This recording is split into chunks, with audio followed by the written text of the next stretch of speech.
En Radio Intereconomía, ARTech, el impacto de las nuevas tecnologías en el mundo del arte y la cultura. Presentan Pablo de Vargas y Verónica Cebrián.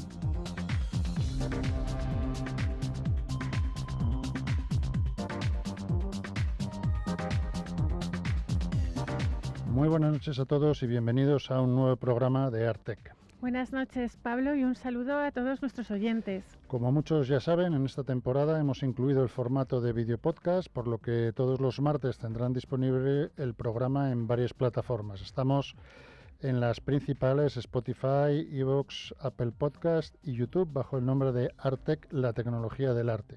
Y asimismo iremos compartiendo contenido en nuestro nuevo canal de TikTok, artec.tecnología.arte.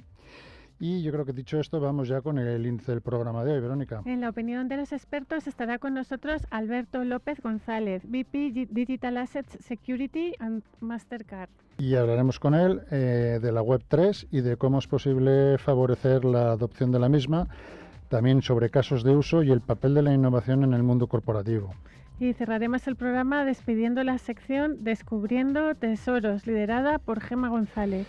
Pues dicho esto, y antes de recibir a nuestro invitado de hoy, recordarles por último que tienen a su disposición la web artec.outforart.com, en donde podrán escuchar todas las emisiones realizadas hasta el momento y donde encontrarán toda la información del programa. Pues ahora sí, comenzamos este nuevo programa de ARTech.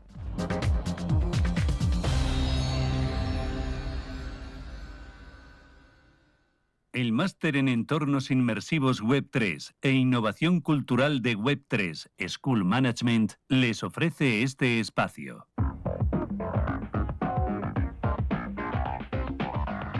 La opinión de los expertos.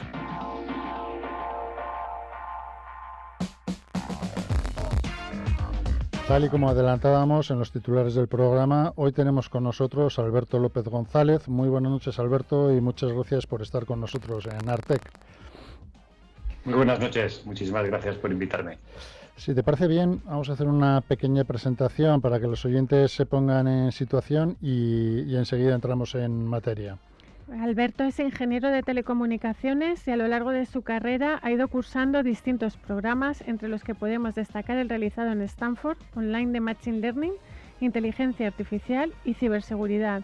Cuenta con una dilatada experiencia profesional desarrollada principalmente en dos grandes compañías, Telefónica y Mastercard. Y desde hace ya 11 años compagina su actividad con la docencia. Ha sido director del Máster Universitario de Gestión Integral de las Tecnologías de la Información en la Universidad Europea de Madrid y actualmente es profesor en el Máster Universitario de Ingeniería de Telecomunicaciones, también impartido en la Universidad Europea de Madrid. Pues Alberto, para acabar de situarnos, nos gustaría que nos hicieras un breve resumen de tu trayectoria profesional, profundizando un poco más en la labor que desempeñas actualmente en Mastercard. Pues muchísimas gracias, Verónica. Efectivamente, pues por hacerlo un poco resumido, soy ingeniero de telecomunicaciones por la Universidad Politécnica de Madrid y como bien habéis dicho, mi carrera profesional ha estado en estas dos grandes compañías, ¿no? Por un lado Telefónica y por otro lado en Mastercard, ¿no? Y en Telefónica, os podéis imaginar, empecé pues claramente como un paso evolutivo de cuando uno estudia la ingeniería de telecomunicaciones. Pues la mejor empresa para trabajar en España efectivamente es Telefónica, ¿no? Como ingeniero de telecomunicaciones es el objetivo principal, donde ahí desarrollé diferentes roles, muy centrado al principio en la tecnología y en la innovación. De hecho, participé en los inicios de Internet. Esto suena un poco a abuelo cebolleta, si me lo permitís, ¿no? Estamos hablando del año 1996-97 con Infovía, que era el principio de los tiempos de Internet, donde Telefónica pues desarrolló una red para que la gente, llamando a través de un módem, aquellos aparatos que teníamos que hacían un ruido a la hora de conectarse a Internet, sí, muy característico. Sí. Bueno, pues estuve colaborando para hacer eso realidad, ¿no? Y después ya mi carrera profesional se cambió a Telefónica Móviles, donde bueno, pues realicé los primeros despliegues de lo que ahora para nosotros es el día a día, que es el navegar con los móviles, con la tecnología primero GPRS, luego 3G, 4G y ahora ya 5G, pero en aquel entonces, estamos hablando del año 2000, la gente usaba el teléfono para hablar, fundamentalmente. No existía ninguna de las grandes compañías que tenemos hoy en día. Google apenas era conocido, efectivamente no existía en Instagram, Apple no había lanzado el iPhone, no existía Facebook, no existía TikTok, no existía ninguna de las redes sociales. Se mandaban pero SMS, en aquel año, ¿no? En aquel año 2000, efectivamente, todos nos enviábamos mensajes y hablábamos por teléfono, cosa que ahora, hoy en día, nadie hace ya, ¿no? Es decir, nos estamos yendo un poquito hacia atrás. Y con la introducción de GPRS, también a quizás los más mayores, os acordaréis de aquellas Blackberries que teníamos, que fueran un poco la introducción al smartphone que vendría después, y que nos permitía algo que hoy para nosotros es muy habitual, que es poder responder un correo electrónico desde cualquiera de nuestros dispositivos móviles. En aquel entonces era una tarea bastante complicada y yo fui el responsable de producto de lanzar BlackBerry en España en primicia con Movistar en aquel entonces, que fue una revolución para el mundo empresarial, teniendo en cuenta que estamos hablando después del año 2002, 2003, que no existía ese concepto, ¿no? Y después mi labor fue evolucionando hacia pues todo lo que tenía que ver con el IoT, ¿no? el Internet de las Cosas, y cómo la tecnología móvil podía permitir que diferentes sensores enviaran información a una base de datos y que de ahí pudiéramos extraer determinados conocimientos y realizar determinadas acciones. Y de ahí ya aparece, pues en el año 2006, si no recuerdo mal, aparece el iPhone, que viene a revolucionar el mundo de los smartphones y que empieza la caída en picado de BlackBerry hasta desaparecer, porque aparece esta nueva forma de interactuar con los terminales móviles que lo ha cambiado todo, ¿no? Y que nos ha permitido seguir evolucionando. Y ahí, pues, en Telefónica, mi labor fue muy centrada a la parte del despliegue de las redes de tercera generación para que eso fuera una realidad. Y ya en mis últimos años dentro de Telefónica me centré en la parte que luego me sirvió para dar mi paso a Mastercard, que era la innovación en el mundo del móvil y el pago móvil. Entonces realizamos, estamos hablando del año 2014, 2013, 2014, las primeras experiencias en las cuales podíamos utilizar el móvil para algo que hoy en día también no nos sorprende en absoluto, que era para pagar. Podíamos acercar, utilizando la tecnología NFC, el móvil para pagar. Recuerdo perfectamente que hicimos una prueba piloto con alguna de las entidades principales españolas y también colaboramos muy estrechamente con la empresa municipal de transportes de Madrid y otras empresas municipales de transporte de otras provincias para probar también cómo el móvil podría ser un método para acceder al transporte público, sustituyendo las tarjetas de plástico que teníamos hoy en día, ¿no? Y bueno, gracias al conocimiento obtenido en todo el mundo del NFC, fue lo que me permitió que Mastercard confiara en mí para el lanzamiento de Apple Pay en España en el año 2016, ¿no? Yo me uno a Mastercard en el año 2015 y ya en el año 2016 Mastercard es pionero en España con el lanzamiento de Apple Pay conjuntamente con el Banco Santander, y esa fue mi labor principal, ya que venía del mundo de los pagos móviles en el sector telco, pero pues hicimos la migración al entorno Mastercard, ¿no?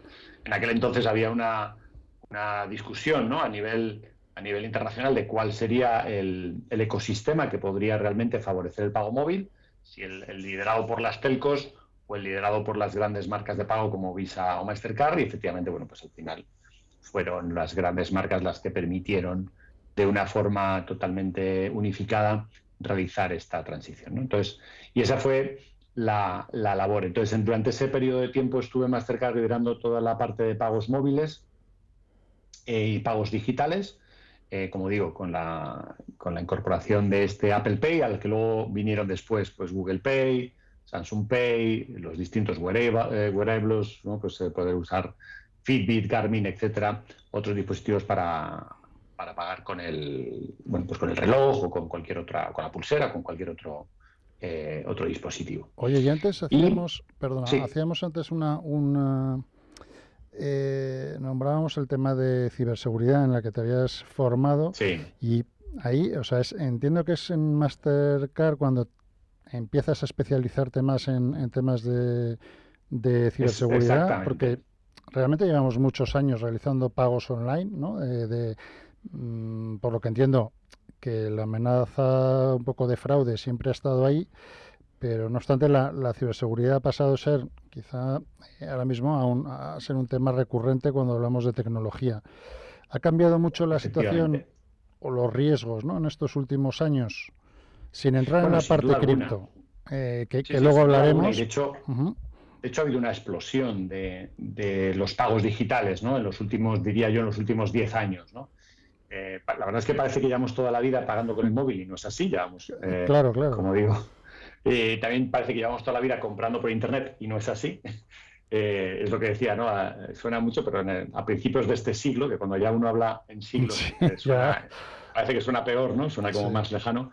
Pero estamos hablando de principios del siglo XXI. La gente no compraba en internet. O sea, Amazon no existía o vendía solo libros en aquella época, ¿no? Es decir, cuando Amazon... había mucho recelo de meter una tarjeta de crédito, no sabías aquello... había, efectivamente, las tecnologías en los móviles eran muy antiguas. Estamos hablando del año 2006, cuando el iPhone empieza a despuntar y luego todos los terminales Android. Es decir, que en los últimos 10, y me atrevería a decir casi 15 años, ha habido una auténtica explosión, ¿no? Y si vemos los datos de la CNMC en España del crecimiento del e-commerce, pues llevamos eso, más de 10 años con doble dígito de crecimiento, ¿no? Partíamos de muy poco crecimiento y en tasas interanuales de más del 20-25% de crecimiento en e-commerce. Entonces, efectivamente, esa fue una transición casi natural, ¿no?, de liderar la parte de pagos móviles en España a llevar la parte de ciberseguridad, ¿no? Porque el grupo de ciberseguridad crece mucho y claramente se pone el foco, por lo que estás tú comentando, debido a la explosión del uso de las tarjetas en cualquier otro tipo de entorno, ¿no? Y eso además se sumó con las distintas regulaciones que a nivel europeo se han ido lanzando, como puede ser, por ejemplo, la PSD2, ¿no?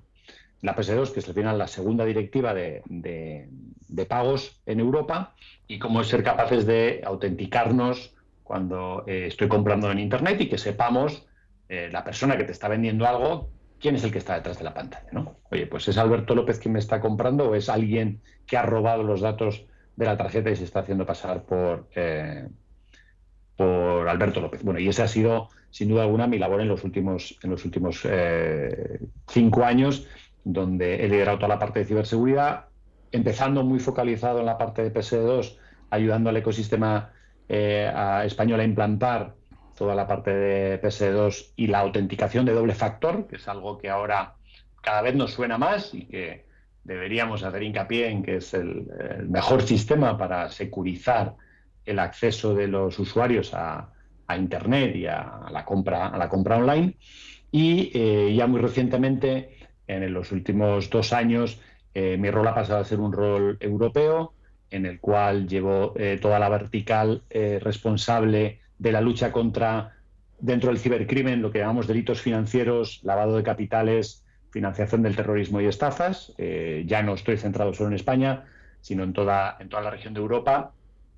Y ahí, como responsable europeo de producto, mi labor fundamental consiste en identificar cuáles son todas las necesidades y los retos que tenemos en nuestro continente para traspasarlo a nuestro equipo global de desarrollo de productos y ser capaces de crear el producto adecuado a las necesidades del mercado europeo, que, como sabéis, pues es muy especial y muy diferente al mercado americano o al mercado de otros continentes, precisamente por el aspecto regulatorio, ¿no? Es decir, en Europa la regulación es muy estricta y yo diría que es una de las regiones más avanzadas desde el punto de vista regulatorio, que lo que permite precisamente es darle mucha más seguridad, estabilidad y confianza al consumidor final para realizar esos pagos, ¿no? Y dentro de ese vertical de lucha contra los delitos financieros, pues hemos desarrollado una serie de soluciones cuyo objetivo es, pues, la protección de los consumidores y la identificación de todas las actividades sospechosas que puedan estar ocurriendo a lo largo de nuestra red, de la red de Mastercard, pero también en esta estrategia multirail que está desarrollando Mastercard, también en redes como pueden ser las redes de pago contra cuenta bancaria o los pagos instantáneos, como los que actualmente están tan en boga en España, como puede ser Bizum, porque el objetivo al final es identificar qué personas, o en este caso grupos criminales, puedan estar haciendo uso de estos nuevos medios de pago para intentar precisamente lavar capitales, hacer movimiento de capitales que pasen desapercibidos o incluso la financiación del terrorismo. Todo y esto, dentro, perdona sí, que si me permites terminar para claro. dar y dentro de todo ese ecosistema entra muy fuertemente desde el año 2021 todo lo que tiene que ver con blockchain, criptomonedas, etcétera. O sea, eso todavía entiendo que os amplía más el espectro a cubrir. Cuando hablamos de ciberterrorismo, todas estas cosas, yo creo que a los usuarios de a pie nos queda muy lejos, ¿no? O sea, lo oyes ahí como, sí, ya debe de haber algo, una serie de amenazas, pero tampoco somos conscientes de qué datos de fraude puede haber o qué... No sé si nos puedes comentar algún caso, lógicamente que sea público y que no te pongan compromiso, de algo con lo que os hayáis tenido que topar o de alguna de las amenazas que, aunque esté controlada, pues puede preocupar más, ¿no? Porque a mí se me escapa el saber de qué número se habla, o no sé si es que me van a coger mi cuenta y me van a quitar 1.000 euros o van a hacer un desfalco en un banco europeo, ¿no? Bueno, efectivamente la ciberseguridad toca a todos los niveles, ¿no? Y podríamos estar largo y tendido hablando de esto, ¿no? Pero es cierto, por ejemplo, casos que yo creo que todo el mundo ha leído y ha visto en la red y en la prensa, que tienen que ver con, por ejemplo, los típicos casos de estafas, ¿no? Que también estamos trabajando para identificar todos esos comportamientos y avisar a las entidades financieras de aquellos posibles casos de uso que puedan ser estafas, ¿no? Desde las propias estafas que aparecen en Bizum, aquellas en las que alguien pues te hace creer que te va a vender un producto, pero que en realidad le estás pagando tú el dinero en vez de pagarte el activo. Bueno, o sea, genera ahí un intento de confusión al final, al cliente final, y terminas enviando dinero a alguien cuando tendría que haber sido al revés. Bueno, pues ese tipo de comportamientos los podemos identificar. A otros, como pueden ser los de, creo que se denominan, bueno, en inglés se llaman estafas de romance, o aquellas en las que alguien embauca a una persona para, bueno, pues hacer creer que estaba previamente enamorado de esa persona y le empieza a pedir dinero de forma cada vez más continuada, y hay casos realmente increíbles en los que la gente da miles de euros a estas personas que efectivamente lo único que quieren es bueno, pues estafar y tener una cantidad de dinero importante, ¿no? Bueno, pues al final, gracias al Machine Learning, somos capaces de ver cómo estas personas son capaces de repetir un mismo comportamiento ante muchas personas, porque, claro, su negocio es intentar embaucar a cuantas más personas mejor, ¿no? Luego tenemos los típicos ataques de phishing, donde a alguien le roban sus credenciales, ¿no? Estos anteriores entrarían dentro de la categoría que llamamos estafas o fraude autorizados, porque he sido yo el que he mandado mi dinero a esa persona que me está estafando. O sea, es consentido de alguna manera, ¿no? Es consentido, pero bajo un engaño, ¿no? Claro. A mí me han engañado y entonces yo hago ese envío de dinero. El objetivo, precisamente, llevamos ya en UK trabajando en los últimos años, es crear un análisis en tiempo real, en menos de 500 milisegundos, de, oye, ¿quién está enviando dinero a quién? ¿Por cuánto importe? ¿Cuál es el histórico del que envía, del que recibe? ¿Cuál es la relación de esa cuenta receptora con todo lo que conocemos de la red? Y ver si efectivamente hay un patrón que pueda sospechar que esa cuenta receptora pertenezca a alguien que pueda estar realizando un tipo de estafa o robo, ¿no? Y alertar, por lo tanto, a la entidad emisora, decir, oye, no envíes este dinero porque hay una alta probabilidad de que haya un fraude. Y luego tendríamos las estafas o fraudes no autorizados, en los cuales alguien, bajo también diferentes métodos de phishing, de ingeniería social, son capaces de obtener mis credenciales bancarias, pueden entrar a mi cuenta bancaria y vaciarme mis cuentas haciendo transferencias hacia distintas cuentas, ¿no? Ahí tenemos también un software que analiza lo que denominamos cuentas mula, donde al final estos ladrones o criminales entran en la cuenta y empiezan a repartir el dinero entre muchas cuentas, que a su vez vuelven a repartir el dinero entre muchas cuentas para intentar despistar. Bueno, pues gracias a estos algoritmos estamos siendo capaces de identificar todo ese tipo de movimientos para paralizar estos datos, ¿no? Y los datos que tenemos ahora mismo en UK, que ha sido el país donde lo hemos lanzado, han sido realmente espectaculares, con un ratio de detección muy alto, y hemos conseguido ahorrar solo en un año más de 100 millones de libras en UK con las estafas que hemos podido identificar, ¿no? Y luego entra en jugar todo el mundo de blockchain, las criptomonedas, etcétera, que han creado también otra forma al final de crear estafas, lavado de capitales o movimientos sospechosos. Es verdad que cuando hablamos de blockchain o criptomonedas, todo el mundo piensa en pues, las malas noticias que salen en la prensa, que las hay evidentemente, pues oye, han robado no sé cuántas personas, tal. Se ha caído un exchange entero porque sus gerentes eran personas que no realizaban correctamente la contabilidad o incluso estafaban directamente a los clientes, ¿no? Muchos chiringuitos financieros que se han ido construyendo.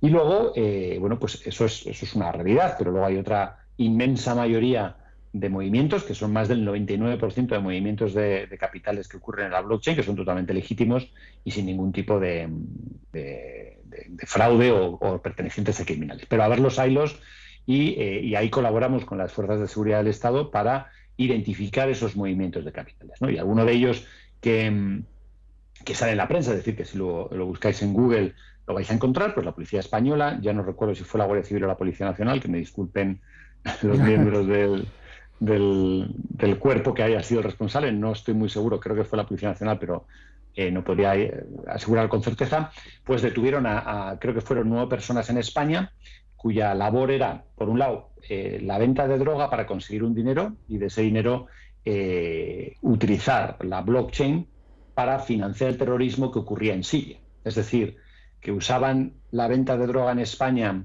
y en la compra de criptomonedas utilizando ese dinero de la venta de la droga para enviar criptomonedas a una persona, a un ciudadano turco, que luego convertía en dinero y cruzaba la frontera siria para financiar el terrorismo sirio. Es decir, que algo que se vendía en España servía para financiar el terrorismo sirio. Pero o sea, que ya, para que veáis un poquito... ya no es que estéis viendo, ¿no?, el posible fraude, sino que parece que estáis ya en los servicios secretos, o sea, estáis, porque es que, o sea, hay unas repercusiones, ¿no? Mira, escalofrío además, tremendo.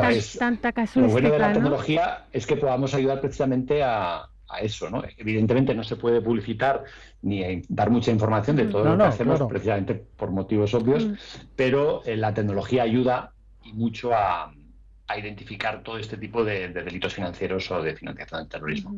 Y esa es mi labor ahora mismo. Pues precisamente hablando de blockchain y de la Web3, ¿no?, que lleva poco tiempo, pero también parece que se lleva hablando de la Web3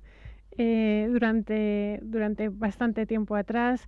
Y vamos a preguntarte sobre qué es lo que os hizo adentraros en el tema de blockchain y la Web3, que precisamente pues nos estabas contando, ¿no?, el tipo de casos en los cuales pues bueno, pues tiene todo el sentido. Y ahí también comentar contigo que bueno, pues que son muchos los invitados que han pasado por el programa y que tienen un perfil tecnológico como es tu caso, y sobre todo, ya que te tenemos aquí, pues sí que nos gustaría conocer tu punto de vista, ¿no?, sobre la evolución, en este caso, del blockchain y la Web3, bueno, pues poniendo énfasis en el futuro. ¿Qué tendencias ves tú? Vale, pues sí. O sea, al final, Mastercard llevamos siendo una empresa de tecnología para facilitar los pagos más de 50 años, ¿no? Acabamos de hacer 50 años hace no mucho. Y toda esta nueva tecnología, blockchain, criptomonedas, las monedas de los bancos centrales, no dejan de ser más que una evolución de los sistemas de pagos, ¿no? Yo recuerdo que hace no mucho, pues como decíamos, los medios de pago en tarjeta se basaban en una tarjeta de plástico con una banda magnética y nada más. Después se añadió el chip a la tarjeta para que fuera un poquito más segura. Después se añadió el contactless para que no tuviéramos ni siquiera que introducir la tarjeta. Después hemos digitalizado esa tarjeta, la hemos metido en el teléfono móvil para que podamos pagar de una manera aún mucho más rápida, sencilla y segura. Y ahora aparece pues toda la tecnología Web3 o las criptomonedas, y Mastercard tiene que ser ahí. Es decir, tenemos que estar ahí porque las necesidades del cliente siguen siendo las mismas.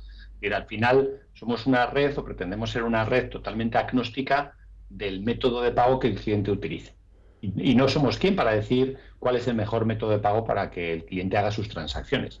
Lo que sí que tenemos que garantizar siempre son las mismas reglas independientemente del método de pago que tú utilices, ¿no? Y para eso Mastercard siempre nos basamos en 3 pilares, ¿no? Uno es el cumplimiento normativo, es decir, me da igual con qué pagues, pero tenemos que seguir la normativa que en cada momento exista en Europa, en nuestro caso, o en el resto del mundo, dependiendo del país donde operemos.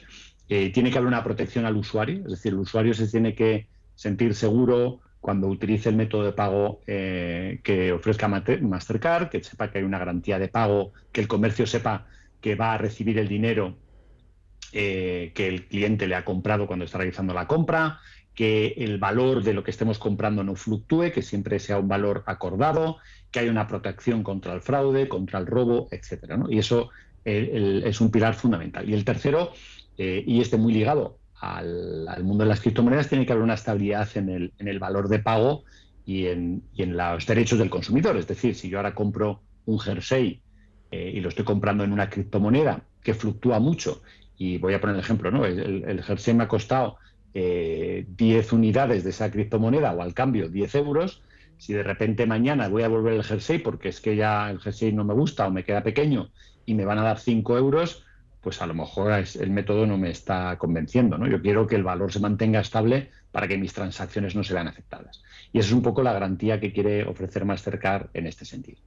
Y es una evidencia y es un hecho que toda la tecnología Web3, blockchain y las criptomonedas pues han atraído el interés de millones de consumidores a nivel mundial, y por lo tanto pues Mastercard lleva ya años trabajando en esa tecnología para ver cómo podemos aplicar todo lo que hemos aprendido, todo lo que hemos desarrollado en esos últimos 50 años con el pago con tarjeta al resto de métodos de pago. Porque al final las necesidades van a ser las mismas. Es decir, la garantía de pago va a ser la misma, el derecho de chargeback o devolución va a ser el mismo, independientemente con qué esté pagando, la protección al usuario tiene que ser la misma, los posibles problemas de fraude, estafa, etcétera, pueden ser los mismos, y por lo tanto tenemos que ofrecer esa misma solución o esa misma experiencia independientemente del tipo de tecnología.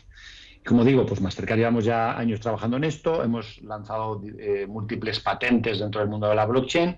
En 2021 hemos adquirido la compañía CipherTrace, que es una de las líderes mundiales en la analítica de datos de la red blockchain, precisamente para obtener esa información de seguridad, de trazabilidad que no teníamos porque no operábamos la red de blockchain, que es una red al final descentralizada, y sobre eso seguimos construyendo multitud de servicios para que el ecosistema cripto pues funcione lo más parecido y de la misma manera, y sobre todo pues eso, con esa seguridad y sencillez que el resto de medios de pago. Esa es un poco la...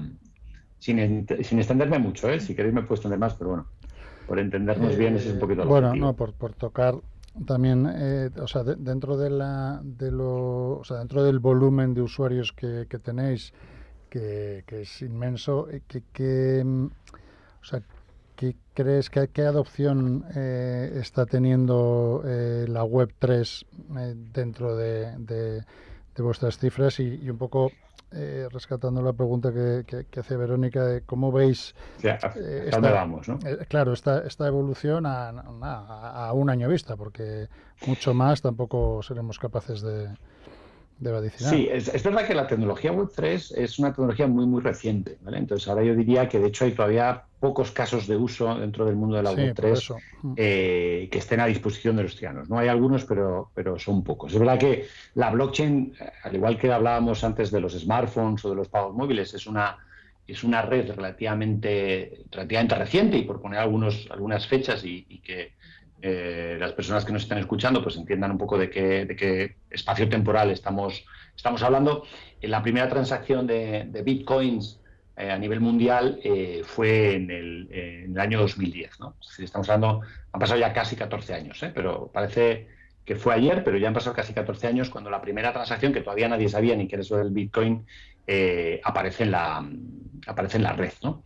Y después ya empiezan a aparecer pues otras redes, como puede ser Ethereum, que aparecía en el año 2013, aparecen las grandes empresas como Binance o como Coinbase. Estamos hablando de que alrededor del año 2015 se lanza el primer NFT, ¿vale? Algo que luego ha tenido una explosión, pero eran experiencias, yo diría que casi experiencias pilotos sin una gran explosión. Y hemos visto, sin duda alguna, una gran explosión en los últimos 5 años, diría yo, a raíz también de la, bueno, pues de la especulación alrededor del precio del Bitcoin, etcétera. Y bueno, pues Mastercard también ha querido participar de esa explosión o de ese reconocimiento por parte de los ciudadanos. En ese sentido ya hemos lanzado más de 35 soluciones de tarjetas que llamamos cripto, que permiten a los usuarios que tengan criptomonedas poder usarlas y poder gastar esas criptomonedas en cualquier comercio del mundo sin necesidad de tener que hacer una conversión, de tal manera que tú asocias tus criptomonedas a la tarjeta del emisor que haya ofrecido este servicio y te permita gastar tus bitcoins, tus Ethereum, de una manera totalmente fácil y sencilla, sin necesidad de ir a buscar un comercio que me permita utilizar esa criptomoneda en concreto, que es verdad que a día de hoy todavía son muy reducidos, ¿no? Con estas criptotarjetas o tarjetas cripto permitimos que cualquiera de los millones de comercios que aceptan una Mastercard hoy en día te permitan pagar con esas criptomonedas, porque al final el comercio va a recibir euros o dólares, dependiendo de la tienda, y a ti como poseedor de esas criptomonedas te quitarán los euros equivalentes en tu criptomoneda que hayas asociado, ¿no? Pues eso es un poco la tecnología porque es una duda que siempre hay, o sea, sí. Eso se hace el cambio de moneda en tiempo real, es decir, porque al final... En tiempo real, vale. Es decir, cuando tú vas a la tienda con esas criptotarjetas, tú pagas el facial, es decir, pues si te quieres comprar algo que vale 30 euros, tú pagas 30 euros, el comercio recibe 30 euros, a él le da igual. Es limpio para Bitcoin, ellos, no se complica. Y en tiempo real, en ese momento, pues el emisor de tu tarjeta, de esa criptotarjeta, te va a hacer la conversión a la moneda virtual que tú hayas asociado, que puede ser Bitcoin, Ethereum o la que sea, y se hace en ese estricto momento, ¿vale? Perfecto. ¿Y tenéis alguna, o sea, os encontráis con alguna barrera de adopción por parte del usuario final o hay cierta reticencia? Porque al final todo el tema de las cripto ahora ya empieza a ser un poquito más habitual, pero estos últimos años se asociaba un poco a 4 frikis que encima te lo explicaban y nadie entendía nada, es decir, estos están en otra galaxia, ¿no? Y yo creo que poco a poco sí que se va avanzando, pero ¿cómo cala esto, no? O sea, ¿o qué misión tenéis vosotros para poder favorecer esa adopción, ¿no? Sí, efectivamente hay una barrera de entrada, ¿no?, a esta tecnología a día de hoy, tal y como está definida. Y es un poco lo que Mastercard está intentando resolver conjuntamente con el resto de la industria para que esa barrera de entrada pues sea la más pequeña posible, ¿no? Y fundamentalmente a día de hoy hay una barrera de adopción que para mí es debida fundamentalmente a la experiencia de usuario. Es decir, la experiencia de usuario no es sencilla, ¿vale? Si alguien quiere pues descargarse un wallet para tener criptomonedas, pues el proceso no es sencillo, ¿vale? Además, la red no está pensada para la usabilidad que están acostumbrados los usuarios cuando interaccionan con una tarjeta de crédito o de débito tradicional.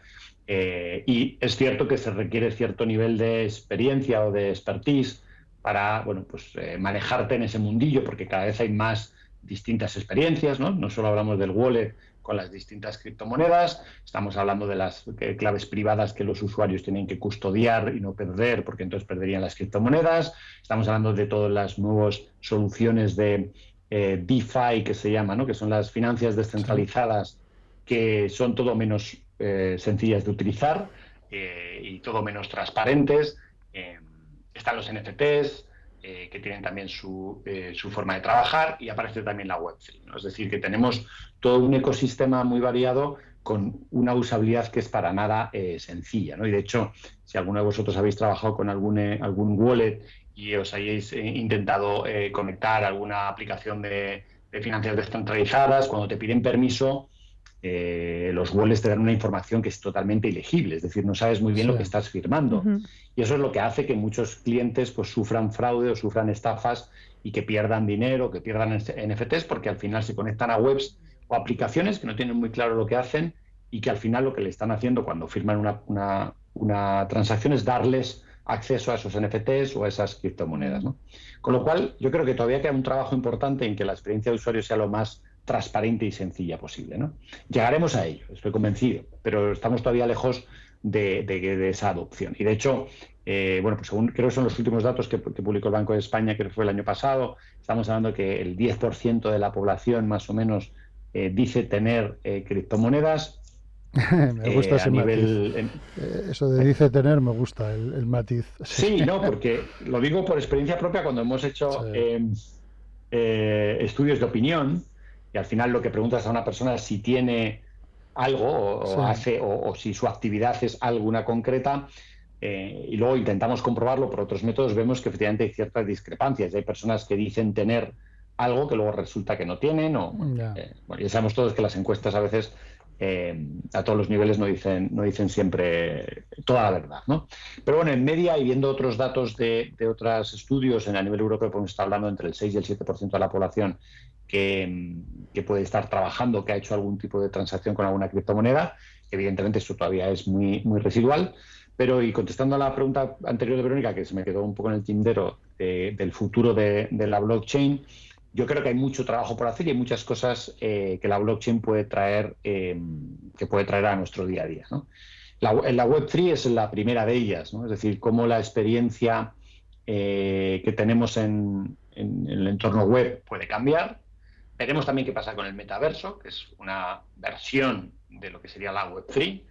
Y por simplificar muchísimo, y de cara a que los oyentes entiendan muchas veces de qué hablamos cuando hablamos de Web3 o de qué hablamos de metaverso, y por favor, si hay algún experto que me oye, que tampoco piense que estoy simplificando mucho, pero hay veces que es mejor simplificar.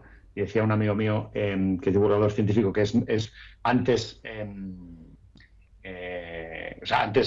simplista que incomprensible, ¿vale? Es decir, es mejor muchas veces saltarte algunos rigores, pero que quede muy claro el concepto, ¿no? Entonces, simplificando mucho, la Web3 no es otra cosa que añadir una capa de blockchain a la web tradicional, de tal manera que me permita, por ejemplo, pues identificarme en una web concreta con mi identificador de la blockchain, que me permita utilizar mis NFTs como identificador o representante de la posesión de un bien que yo tengo, y que por lo tanto me pueda dar acceso a un recurso online. Y voy a poner un ejemplo que todo el mundo va a entender. Por ejemplo, hay páginas web donde yo puedo comprar un libro y ese libro me lo voy a poder descargar, pero además voy a poder tener un NFT de ese libro, que lo que me da es la posesión de ese libro. De tal manera que cuando yo me vuelva a logar en esa página web de libros con ese NFT y yo lo presente ese NFT porque está dentro de mi wallet,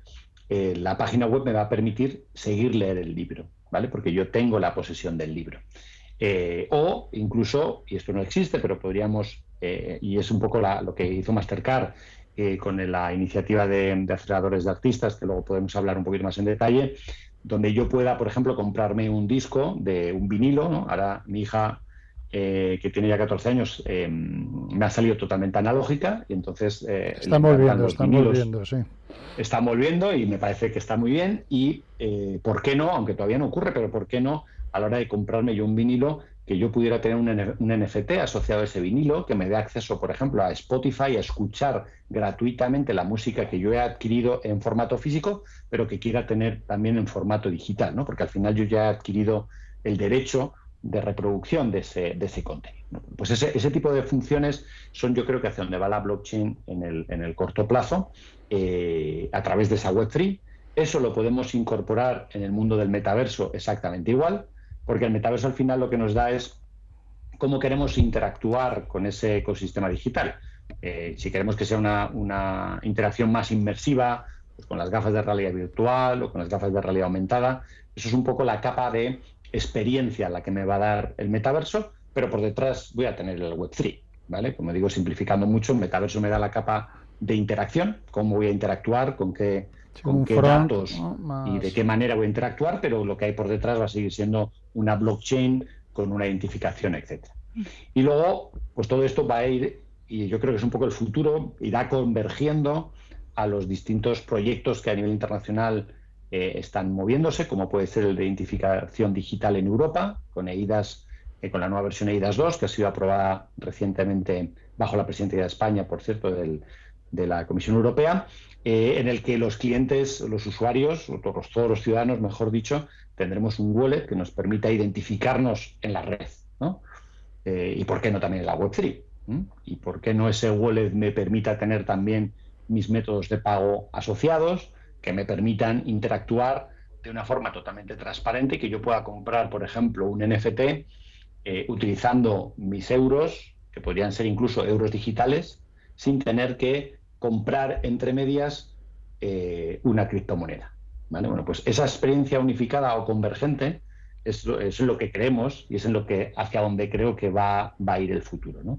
Y en este sentido, y este ejemplo que he puesto es un ejemplo real, hemos desarrollado lo que denominamos la Multi-Token Network, que no es otra cosa que una red de interoperabilidad para que todo este ecosistema, que es muy complejo y que hace que los clientes muchas veces no sean capaces de interactuar con él, simplificarlo al máximo para que, y en este caso fue con el Banco Central de Australia, si yo tengo, en este caso era un dólar australiano en formato digital, poder utilizarlo para comprar un NFT en la blockchain sin necesidad de comprar Ethereum entre medias, ¿no? Bueno, pues ese ecosistema a través de un one click es precisamente lo que estamos construyendo. Pues es maravilloso, porque además, Pablo, cuando empezamos con el tema de los NFTs y a ver cómo te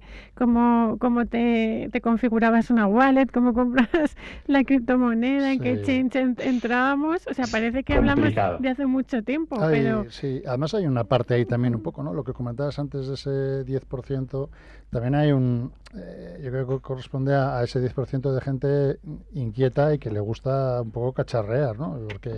Porque fácil efectivamente no es. Entonces, pero bueno, sí que es interesante y prueba de ello es que ahí estamos. Sí. Nos queda poco tiempo, sí que Alberto, o sea, hay algo que nos ha llamado muchísimo la atención y que queremos preguntarte, ¿no? ¿Qué es y cómo nace Artist Accelerator?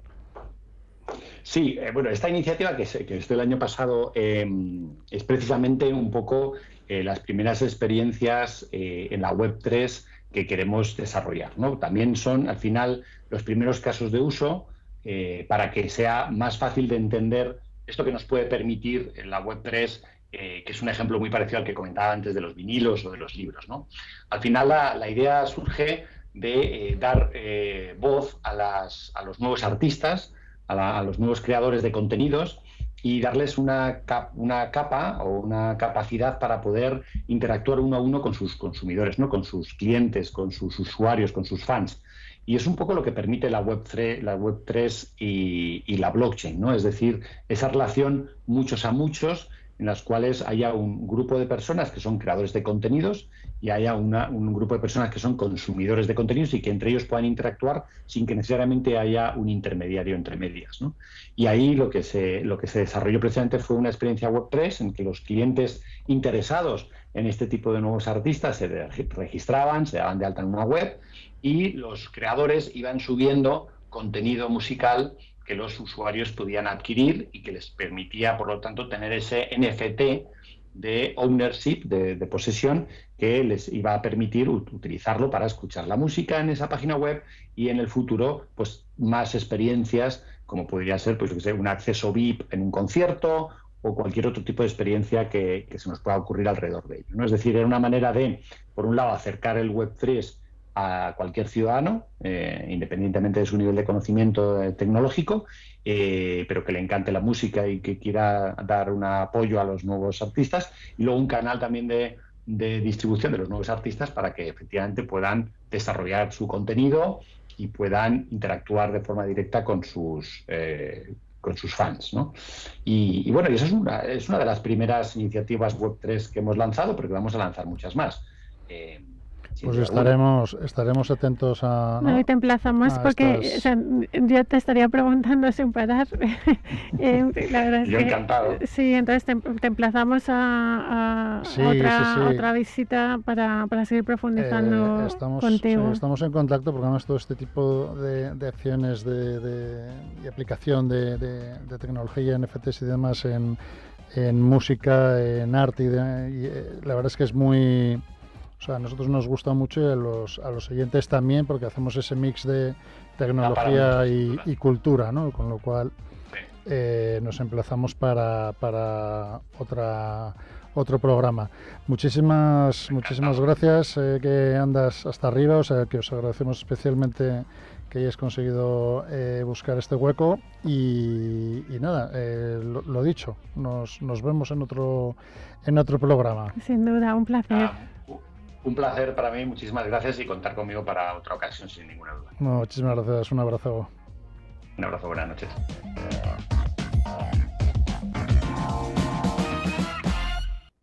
El servicio de visitas virtuales para galerías de arte de Out4Art patrocina esta sección.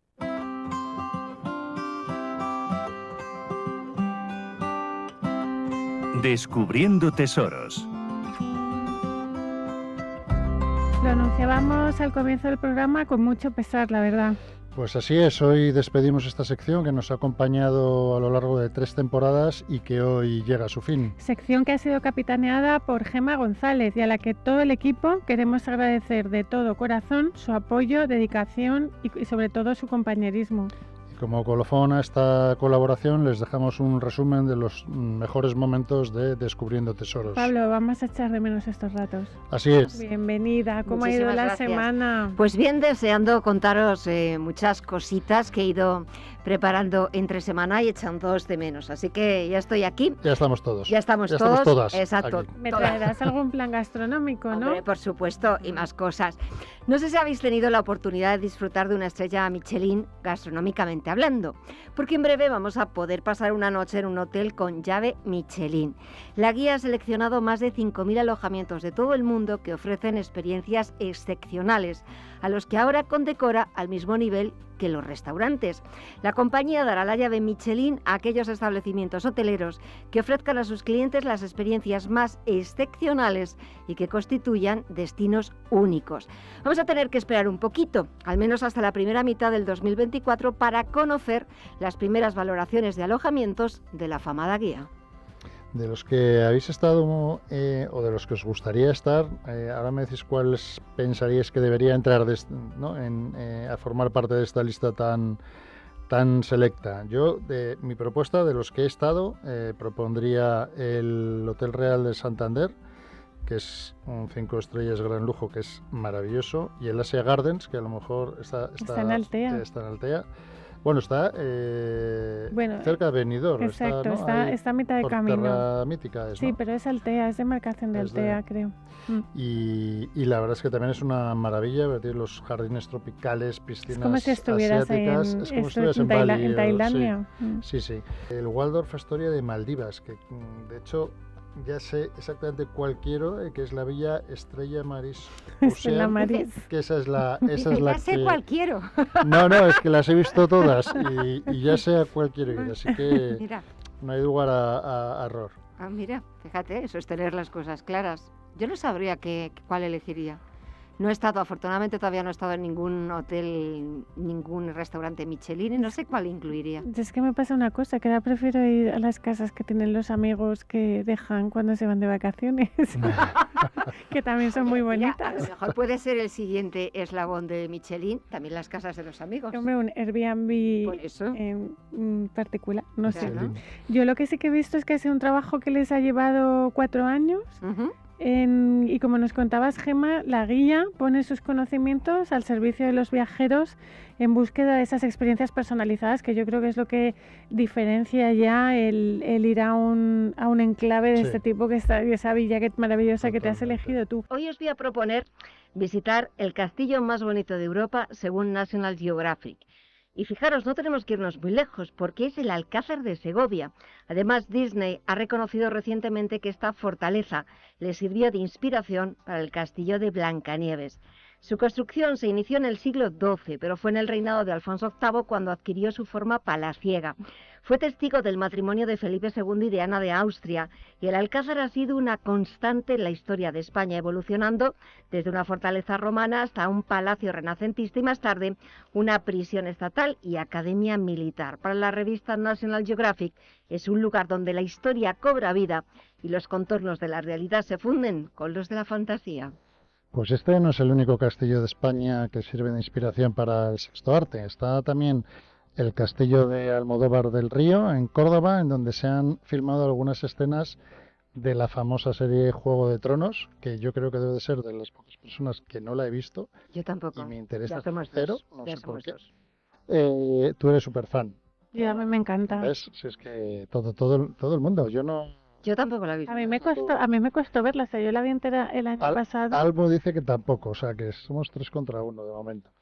Oye, el castillo de Artajona del siglo XI, situado a 30 kilómetros de Pamplona, que ahí se grabó la película de Robin y Marian, ¿Ah, sí? Sin Connery, bueno, hace ya... Hace años, imagínate, sí, hace ya Sin años. Connery y Audrey Hepburn, Sí. ya nos vamos para atrás. Y si nos vamos a películas más longevas, podemos encontrar el castillo de Manzanares del Real, en la sierra aquí de Guadarrama, en Madrid, que sirvió del escenario para filmar películas que son emblemáticas, como La caída del Imperio Romano o Conan el Bárbaro. O sea que tenemos Sí, una sí. oferta Interesante. interesante. Sí. No, y además, Pablo, Orson Welles lo utilizó como escenario para su película Campanadas a medianoche. Otra curiosidad es que las primeras cortes que tuvieron lugar en el Alcázar fueron convocadas por Alfonso X el Sabio, y este monumento también esconde sus propias leyendas.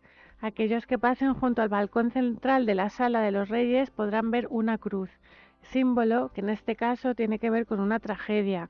El infante don Pedro de Castilla, hijo de Enrique II, el de las Mercedes, jugaba en el balcón en brazos de su aya, su cuidadora, cuando se precipitó al vacío, y cuentan que la aya se sentía tan mal ante tal acontecimiento que se tiró detrás. También una de sus salas peculiares es la del cordón, que recibe este nombre por el cordón franciscano que adorna sus muros y que, según cuenta la leyenda segoviana, fue mandado colocar por Alfonso X el Sabio en señal de penitencia por su desmedido orgullo. Fíjate, la que no tiene historias en la Alcázar. Yo te digo que lo de la Haya, básicamente digo, me tiro yo antes de que me tiren Sí, ellos. también es verdad. Porque Seguramente. Y encima para haber dejado tirar al pobre príncipe. Y si no fuese que les empujasen a los dos, que eso también podría ser. Hay unas manos invisibles. A saber. Bueno, hoy os quiero presentar la Visa más exclusiva del mundo. Es una tarjeta de crédito incrustada con diamantes y limitada a solo 150 afortunados. Esta pieza, que fusiona sofisticación y funcionalidad, ofrece no solo un medio de pago, sino también un pase a un universo de privilegios y de experiencias extraordinarias.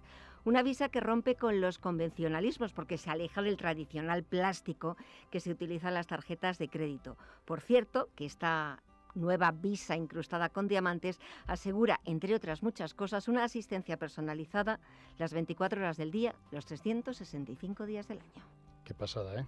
Pero pasada. Yo he visto que está diseñada por la prestigiosa marca de relojes de Jacob & Además Company. es que es muy bonita. Es muy bonita. Y la han denominado la tarjeta multimillonaria, con razón, ¿no? Solo se puede acceder a ella si tienes, me imagino que un patrimonio con muchos ceros, pero además tiene que ser bajo una invitación previa, es decir, alguien que la tenga te tiene que invitar, ¿vale? Hacen ahí un poco de filtro. Y entre muchas de sus ventajas, que comentabas tú ya alguna, les incluyen entradas para la Super Bowl, un paddock privado con la escudería de Aston Martin, en todos los grandes premios de Fórmula 1, o sea que es un sufrir todo el día. Sí, precisamente la idea de esta Visa tan exclusiva surge de la sinergia de dos grandes firmas, la que comentabas, Pablo, y por otro lado Billionaire de Majestas, que es un consorcio prominente en el ámbito de la industria hotelera y del entretenimiento de lujo, ofreciendo experiencias exclusivas y sofisticadas. Y el relojero Jacob & Co, como nos decías hace un momento, que es la firma de relojería y joyería de renombre mundial, conocida por sus creaciones que a menudo incluyen esos diamantes y esas gemas preciosas, ¿no? Como yo. Como tú, que eres nuestra gema preciosa.